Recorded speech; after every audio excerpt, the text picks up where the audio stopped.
Non pas dans une, mais dans plusieurs manifestations de gauche et d'extrême gauche en Espagne, on a vu que ce drapeau, rouge, jaune et violet, est levé.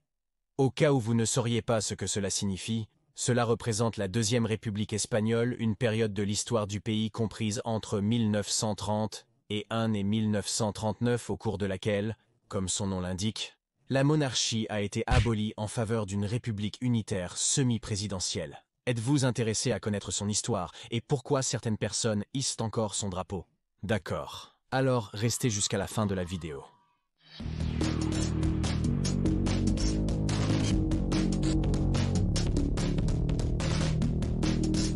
Comme toujours, remontons aux antécédents, plus spécifiquement à la fin du 19e siècle. Comme vous le savez, 1898 a été une année noire dans l'histoire espagnole, au cours de laquelle, après la défaite dans la guerre hispano-américaine, l'Espagne perd Cuba, Porto Rico et les Philippines, ce qui est associé à la fin de l'Empire espagnol.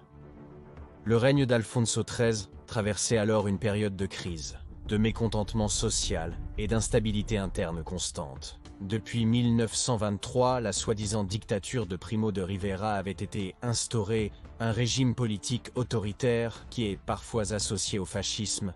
Par effet contraire et comme dans le reste de l'Europe, des idées de l'autre extrême idéologique, le socialisme, commencent également à se répandre, ce qui commence à polariser la société espagnole. Cela est suivi par la soi-disant dictature douce de Damaso Berenguer.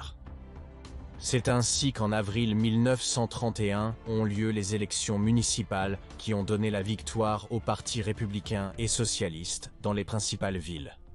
Le roi Alfonso XIII choisit alors d'abdiquer et de s'exiler, ce qui conduit à la formation d'un gouvernement provisoire présidé par Niceto Alcalá Zamora, qui convoque des élections à l'Assemblée constituante. Celui-ci proclame la Seconde République espagnole avec Alcalá Zamora comme président de la République et Manuel Azaña comme président du gouvernement.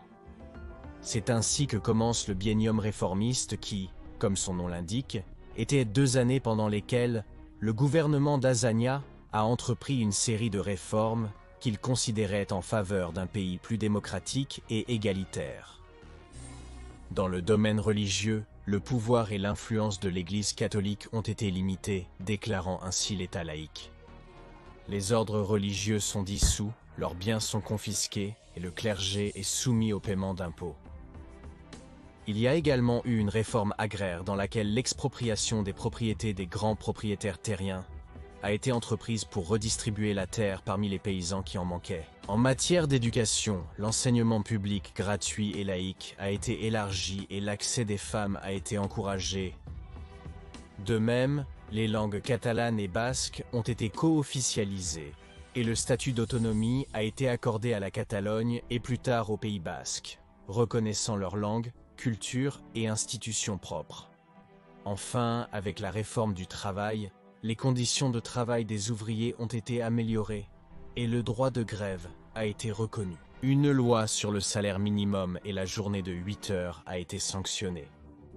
Comme vous pouvez l'imaginer, ces réformes ont provoqué l'opposition et le rejet des secteurs les plus conservateurs de la société espagnole. L'Église, les propriétaires terriens, les militaires et bien sûr les fascistes. C'est ainsi que se forme la Confédération espagnole des droites autonomes, OZEDA, dirigée par José María Gil Robles, qui défendait les valeurs traditionnelles et catholiques. Apparemment, la droite a mené une bonne campagne pour souligner cela, car lors des élections générales de 1933, la SOA remporte le plus grand nombre de sièges au Parlement. C'est ainsi que commence le biennium conservateur, pendant lequel le Parti républicain radical d'Alejandro Lerroux a gouverné, qui a eu le soutien de la SOA. C'est ainsi qu'une politique de rectification des réformes du biennium précédent est lancée. Cela a logiquement provoqué le mécontentement et la mobilisation des gauches, ce qui s'est concrétisé par la révolution d'octobre 1934 principalement en Catalogne, où le président bien connu Luis Companys a proclamé en vain l'État catalan indépendant. En Asturie, une rébellion éclate également, qui a été réprimée par l'armée du général bien connu Francisco Franco. Ces affrontements ont entraîné la mort de 1500 à 2000 personnes, et l'arrestation d'au moins 15 000 personnes, ce qui a aggravé la polarisation et la violence entre la gauche et la droite.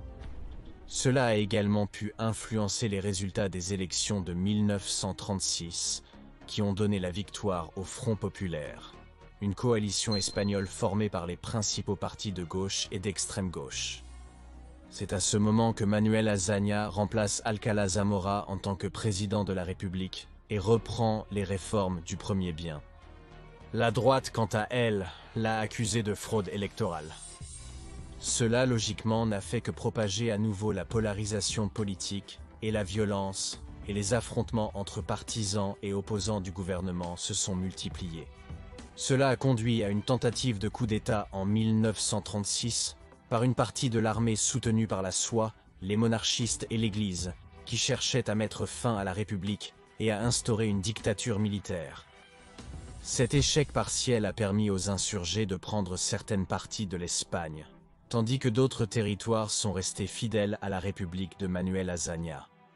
Ceci est considéré comme le début de la sanglante guerre civile espagnole dont on a parlé dans cette vidéo et qui a été une lutte fratricide entre deux camps irréconciliables.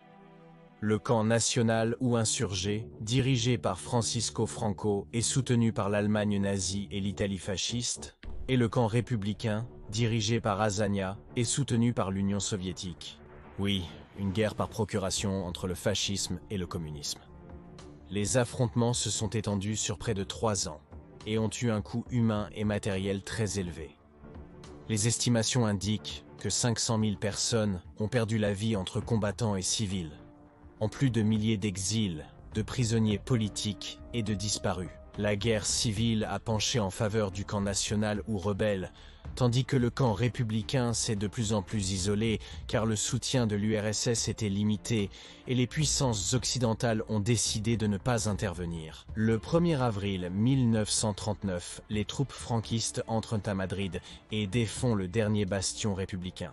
Le président Azaña avait renoncé à son poste et s'était exilé en France. Francisco Franco, pour sa part, annonce la fin de la guerre et la dissolution de la Seconde République espagnole en faveur du début de la dictature franquiste. Une période autoritaire où le national-catholicisme, le conservatisme et la défense des valeurs traditionnelles ont été exaltés, qui ne s'achève qu'avec la mort de Franco en 1975. Enfin, comme vous pouvez le voir, la Seconde République espagnole a été une période d'intense polarisation politique de la société espagnole qui a conduit à une ère de violence fratricide. Quelque chose qui, à vrai dire, n'a pas beaucoup changé de nos jours lorsque nous avons vu que la gauche a fait le drapeau républicain et la droite l'espagnol. Il est donc d'une importance capitale que nous révisions les erreurs du passé pour ne pas les répéter dans le présent. Connaissiez-vous la Seconde République espagnole ? N'oubliez pas de laisser votre commentaire et de vous abonner à la chaîne. De plus, je vous laisse dans la description mes réseaux sociaux et au cas où vous voudriez voir les nouvelles vidéos en avant-première et avoir une interaction plus grande avec moi, vos dons sur Patreon ou namanito.net où les membres de la chaîne sont les bienvenus. À la prochaine!